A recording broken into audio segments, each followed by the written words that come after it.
I'm going to ask this question, and from you, I think it'll be a little bit different than from most people because of your study and your interest.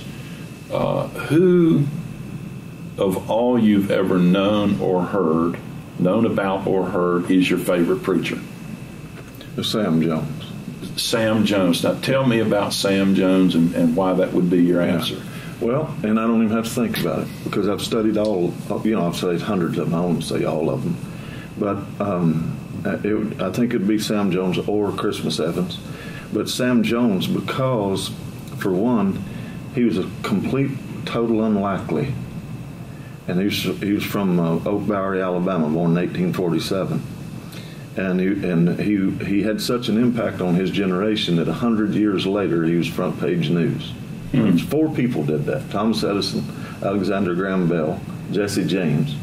I never talk about him because he was Baptist, but he's a Baptist preacher's son. And then Sam Jones. But Sam Jones led 1 million souls to Jesus. And when he died in 1906, October 15, on the way home to his 59th birthday, they'd already killed the turkey, and he never got to eat it. And then immediately after that, but when he died, he was the most famous man in America. They closed down all the trains, and every town, little hamlet, and every city in America mourned the death of Sam Jones. That's amazing. Because he was the purest voice of the gospel in his generation, comparatively with D.L. Moody.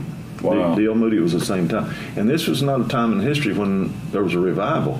These were just people, evangelists. They were successful evangelists that carried the gospel into culture at a time where Darwin and all the transcendentalists and all that stuff was just blossoming and blooming. These were the guys that had enough integrity and character to stand up and rebuke the sin of their day without reservation. And he was one of those. Wow. Suffered all kinds of persecution, all kinds of and he almost like reveled in the fact that God had saved him. and he saved him from drunkenness on his father's deathbed. Wow. I mean, his story is just wondrous. Chapter after chapter of his life, every one of them he was just a character. Don't you love that? He was considered to be a circus in full swing everywhere he went. A circus in full swing. But he'd have 30,000, 40,000 people. In Cincinnati, he had 10,000 people in the Cincinnati Music Hall, 40,000 standing knee-deep in the snow that could not get in to hear him preach. My goodness. In a town, and it was February 1886, January and February, across the month, in a town that had never had a revival. D.L. Moody had already declared it to be the evangelist's graveyard. He could not break into the culture there. Wow. But he did it. What would you think was his key or secret, or how did he? He genuinely had the love of God in his life, and he genuinely wanted to see the world be a better place, and he knew he was carrying the ammunition to get it done. Wow. And we think about and you hear things like Keeping Up with the Jones. He was Jones. He was Jones.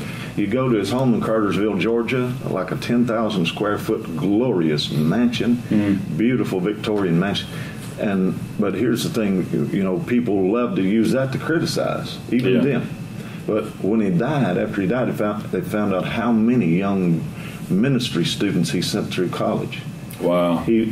Saloons closed down everywhere he preached. He'd shut the whole town down because everybody gets saved. The Ryman Auditorium in Nashville, Tennessee was built for his preaching, Captain Tom Ryman, because Tom Ryman got saved in one of his meetings. Wow. Now, when he went and preached in Murfreesboro, the whole town got saved. All the saloons closed. He leaves town. And they found out later he took he took the offerings and gave it to all the saloon keepers, because now they're going to be out of work and they need to feed their families. My goodness. That's the love of God. Awesome. I love that. That's awesome. Yeah.